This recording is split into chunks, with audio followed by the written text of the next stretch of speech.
बानम्बी नन्हा बकरी का बच्चा सफेद और मुलायम ऊन से ढका हुआ था।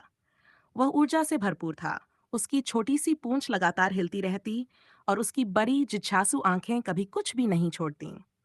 फार्मर जाइल्स के धूप भरे खेत में सब कुछ सुंदर था, लेकिन आज कुछ अलग लग रहा था। आज जैसे कोई रोमांच उसका इंतजार कर रहा था। उसका रोमांच वहां शुरू हुआ जहां उसकी जानी पहचानी चरागाह खत्म होती थी। उसने बार के नीचे एक छोटा सा छेद देखा, एक अंधेरा और रहस्यमय रास्ता जहां जाने की हिम्मत उसने पहले कभी नहीं की थी। थोड़ी मेहनत और एक उत्साही सुंगकार के साथ बानम्बी उस छेद से बाहर निकल आया। बार के दूसरी ओर सुनहरी घास का एक विशाल मैदान था जो हवा में झूल रही थी। घास उसकी नन्ही नाक को गुदगुदाने लगी, जिसे उसे एक हल्की सी छींक आ गई। यहाँ की महक बिल्कुल अलग थी, धूप, मीठी घास और किसी अनजानी मिट्टी की खुशबू से भरी हुई। वह खुशी से उछलता कूदता आगे बढ़ा, जब तक कि उसे एक बहता हुआ छोटा सा झरना नहीं दिखा। इतनी सारी पानी की लहरें उसने पहले कभी नहीं देखी थीं।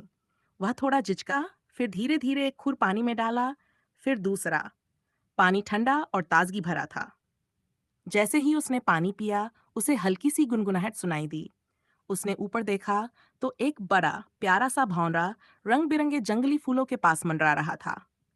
बानम्बी ने कभी किसी भौंरे को इतने करीब से नहीं देखा था। उसने अपना सिर टेढ़ा किया और उसकी व्यस्त उड़ान को हैरानी से देखने लगा। आगे बढ़ते हुए वह एक छोटे से बागीचे में पहुंच गया, जहां पेड़ों पर पके हुए लाल लाल सेब लटक रहे थे। एक सेब जमीन पर गिरा पड़ा था, बिल्कुल ताजा और स्वादिष्ट लग रहा था। बानबी ने उसे नाक से टहुका, फिर धीरे से एक नन्हा सा कुतर लिया। ये बहुत मीठा और रसदार था। तभी उसके ऊपर एक बड़ी छाया पड़ी। बानबी ने ऊपर देखा तो एक नरम और ऊनी ऊनी एक बड़ी भेड़ खड़ी थी। भेड़ ने धीरे से बा कहा। बानबी थोड़ा चौंका, लेकिन फिर उसने भी खुशी से बा किया। पहली बार उसने अपनी चरागाह के बाहर किसी भेड़ से मुलाकात की थी। धीरे धीरे सूरज क्षितिज के पीछे छिपने लगा और आसमान नारंगी और गुलाबी रंगों में रंग गया। अब बानम्बी को हल्की सी थकान महसूस होने लगी। उसे अपने घर की याद आई।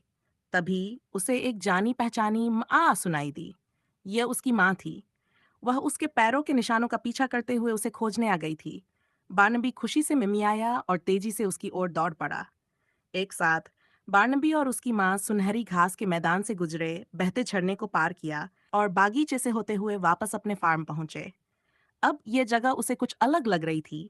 इसमें उसके रोमांच की प्यारी यादें जो जुड़ चुकी थीं। अपनी माँ के पास आराम से दुबक कर बानबी ने अपनी आंखें बंद कर ली। आज उसने कितनी नई और रोमांचक चीजें देखी थीं।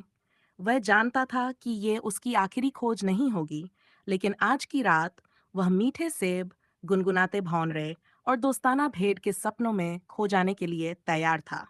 अगर आपको यह कहानी पसंद आई हो, तो हमारे वीडियो को लाइक, शेयर और चैनल को सब्सक्राइब करना न भूलें, ताकि हमारी नई आने वाली वीडियो आप तक आसानी से पहुंच सके।